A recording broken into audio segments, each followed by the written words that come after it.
Hi, this is Mark from LongIslandWatch.com. A question I get asked a lot is how do you decide what brands to bring into the store? And that's just pretty easy. Maybe I'll cover that in a future video, but I think the more interesting question that does not get asked is how do you decide what brands need to leave the store or get the boot or see you later?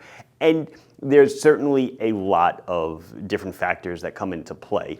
But I kind of skinnied it down to the top five most important things that I look at when deciding whether I should continue to carry a brand or not. And this actually is an order of importance.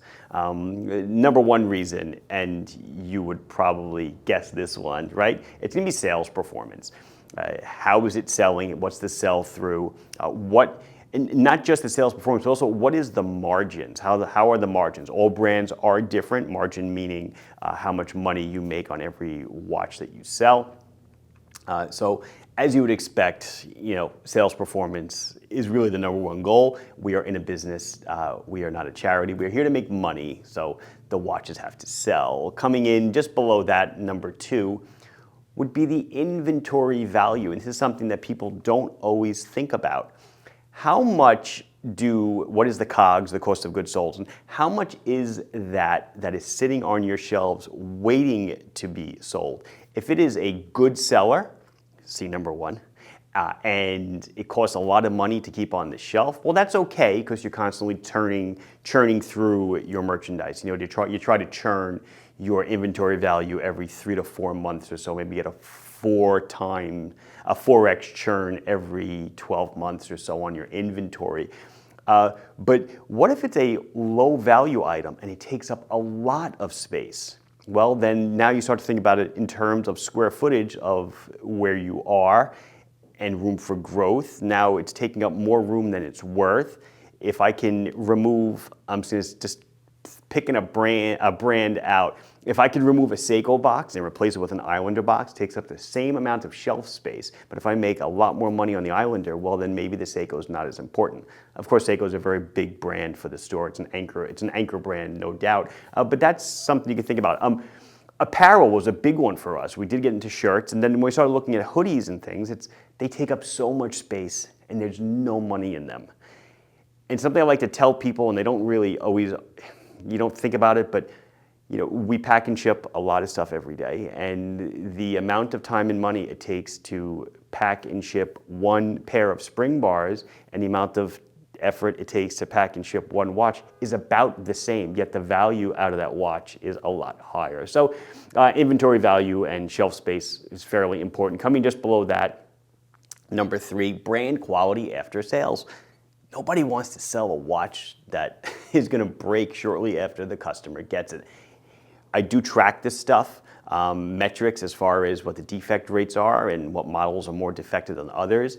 And if things start to creep up, I'll look and say, hey, this is causing me a big headache. I don't want to deal with this anymore. I'm going to have to, sunset the brand and get out of it. You will notice in this video, I won't discuss any brands in particular. It could be anybody, any one of these five things, and then the multitude of other things I won't even discuss could really apply to any brand that I've gotten rid of in the past. But brand quality after the sale, yeah, utmost importance. It could be a fantastic seller, but if 30% of them come back because there's some kind of issue, well, that's just a waste of my time, your time as a customer, and that's not right.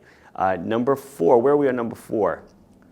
This one's interesting. Store perception and how the public views the brand in question. Let's go to a much higher end application of this theory. Let's say you are an upper end jewelry store in a very swanky part of town. Are you going to bring Phoebus into the store? Probably not. They're not going to sit too well next to your Omegas and tags and stuff. Likewise, a store a brand like Rolex, when you become a Rolex dealer, they actually come in and scout your location and they see where everybody is and they'll dictate what brands are allowed in the store, what brands aren't, what brands are allowed nearby, etc. So that's a big thing. it's kind of funny for me being an affordable store to say that there were brands that I wouldn't carry because of perception of the brand itself. But that is true. There are brands that I will not carry, either for competing reasons, cannibalizing sales of other models that I sell, or just the overall public appearance and public perception of how that brand is treated within the community. And number 5, so this is like the least important, but for me, it kind of gives me the most joy. And it is, what is the management team like behind the brands? Are they friendly people? Do I like dealing with them? Because I'll give you a story. There was a brand that I sold for years, and I never really talked to the owner much. I dealt with a sales associate. And it was always cash on, not cash on delivery. It was always prepay. If I wanted, 20 watches, 30 watches, I had to pay them and then they shipped them to me. Which there's a lot of brands like, there's not a lot, there's some brands like that still. A lot of overseas guys are like that, no problem. But I had already been dealing with these people for a few years now. And the watches were not great sellers, but they sold enough to keep it in the store. And I said, hey, on this order, can you extend me terms? Now, terms, if you're not familiar, terms means, hey, I'll give you credit references and I'll pay you either it's going to be in 30 days, 60 days, 90 days, whatever your terms may be. Give me 30 days and I'll pay you 30 days after the merchandise hits my shelves. Gives me a little more cushion, a little more breathing room to afford other stuff. And my sales associate said, hey, Mark, I talked to the brand owner and he said, no, everything will be cash, prepaid beforehand on a credit card. And I said, well, then you know what? I'll see you later. You can cancel the order. I don't want to do business with you anymore. Because I took it as kind of like an insult. It wasn't a large amount by any stretch, but I was like, well, you know what? If you're not going to extend me in any latitude, then I don't need your brand in the store because it's not really doing much for me. Now counter that with, I'm sitting at my desk a few weeks ago and my phone rings and it's a video FaceTime call from Martin at Marathon Watch. And I open it and it's his face and Fabio from Squale. They are over at Time to Watch in Geneva. And it was the two of them. It put such a smile on my face. I love those guys. I love talking to them.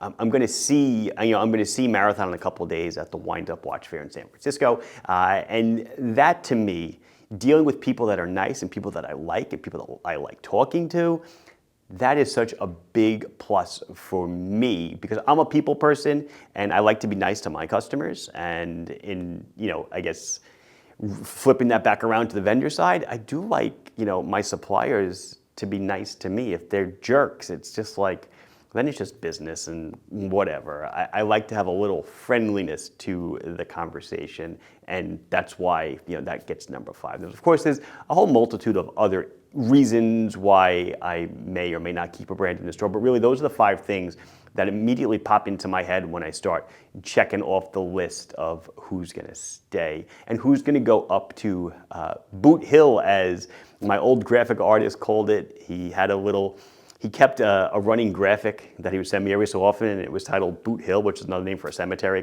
in the Western United States. And it was all the brands that I've had in the past and gotten rid of, and some that even came back out of the cemetery.